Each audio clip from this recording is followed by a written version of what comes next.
Welcome back, everybody. I'm Sonia King, chef owner of King Creations PCS, and I want to thank all of you who took the time to like, share, and subscribe to my King Creations PCS cooking channel. Love is in the air, and today I have a Valentine's Day menu just for you and your sweetie. I have surf and turf, New York strip steak for him, and shrimp for her. But since it's Valentine's Day, you're definitely going to want to share. So let's get started. For our steak, let's do something different. Instead of a sauce, we're going to make a compound butter. What's compound butter? It's just butter that you put some other ingredients in. Today I'm going to use sun-dried tomatoes, basil, and some other spices. Follow along. Okay, we're doing the basil. I am chiffonading it, and then I'm going to do a nice mince on it. We're mincing our garlic. And we're mincing the shallots.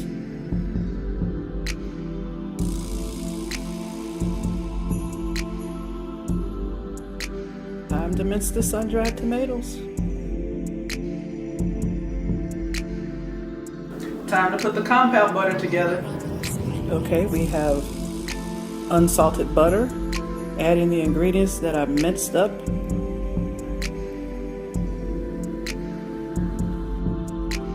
And don't forget, this is optional. I added a little kosher salt. Now it's time to mix, mix, mix. You can do this process in a food processor, but I opted to use a mixer. Now it's time to get your wax paper and put your compound butter in there and make a log.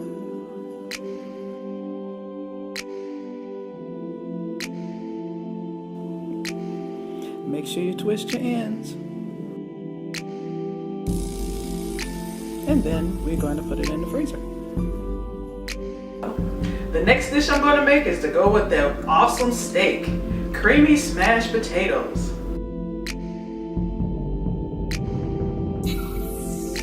Alright, it's time to mash the potatoes. I'm making smashed potatoes.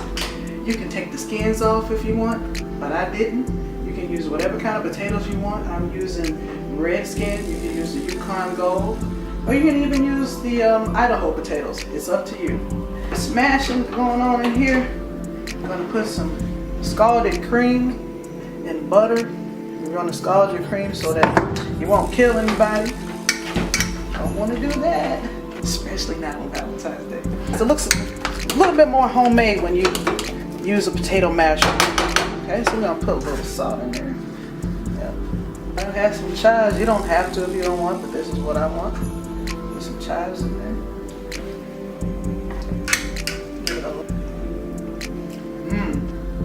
Yep, that's what I'm going for. Nice and creamy. You got the potato skins in there for a little bit added nutrition and fiber, and just a little hint of oniony flavor. Now it's time to make the couscous. I have chicken broth, the flecks of fresh. All right, it's time to get this New York strip on the skillet. You want to make sure your skillet is hot. See that? Woohoo! Want that to be hot, screaming hot. A little oil on my steak because I want my seasonings to go on here. What kind of seasoning? Whatever seasoning you want. Make sure you rub your meat. Rub it good. Don't be afraid to touch raw meat. Just go ahead and massage it in there really good. Now it's time to get it in the skillet.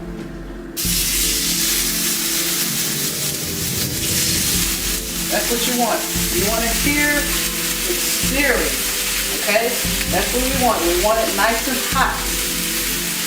We're searing it. What we're doing is we're going to get it brown on both sides. And then we're going to let it rest. Do not touch it. This is a very critical point because if you touch it, try to move it around, it's going to stick to your pan. And to flip your meat. Don't go poking that, okay? If you poke it, you're going to get all the juices out. So just let it hang out and sear on this side for about 5-6 minutes. Depends on what the temperature you want on here. If you want medium rare, 145, and so on and so forth. But you don't want your steak to be like leather. That's what a lot of people like, well done. Medium rare is going to get it just the way you want it. So just let it hang out there and don't hurt.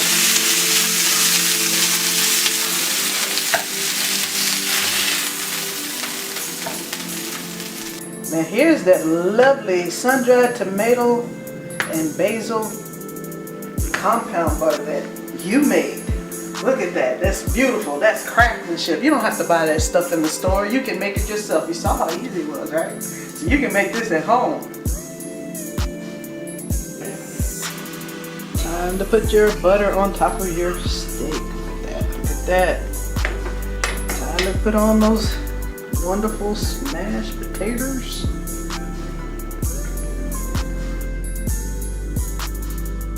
Time to get to the other star of the show. First one being the seared steak. Now we're going to start our shrimp scampi. Alright, so what's shrimp scampi without garlic? We're going to put our garlic in there. Guess what I'm going to do? I'm going to put some shallots in there because I did all that chopping. Why not?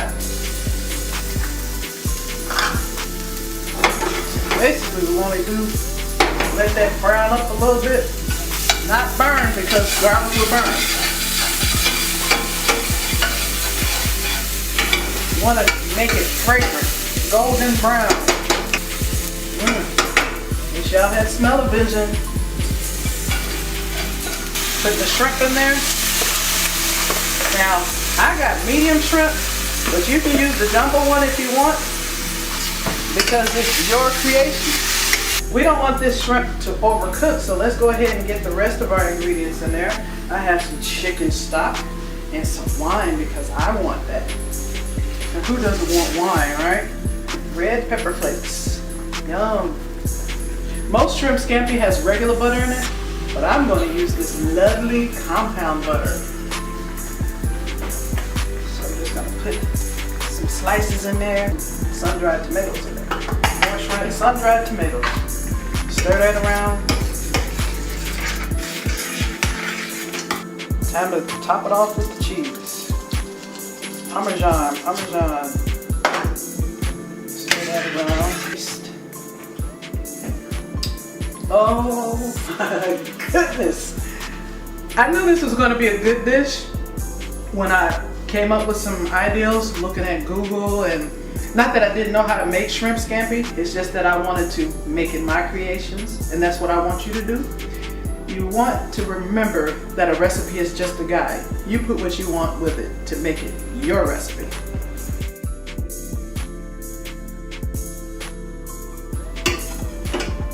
So it's like a bowl within a bowl because we had it in there, in a bowl. So I want my shrimp inside. Look at that, look at that.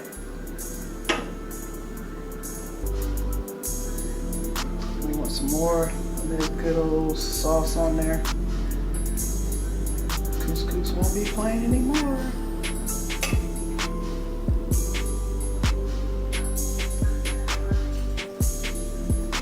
All right. Let's see how this tastes. Look at that. See, that's medium rare. Like I said, if you want yours to be mooing, you can make yours where it's mooing, but I want mine medium rare. I'm gonna taste this. Look at all that. Let's see how that compound butter melted. That's what you want. Put that in there. It's really good. Now, let me taste my food. Time for the shrimp scampi. We got at the top of the couscous that I've infused with some olive oil and some basil and garlic. You don't want to overcook your shrimp.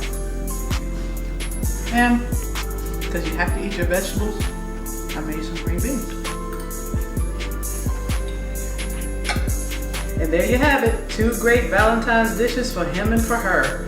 Add some chocolate and you got a great combination. Don't forget the wine. And remember, a recipe is just a guide. You create it the way you want to create it. And don't forget to cook from your heart and your head.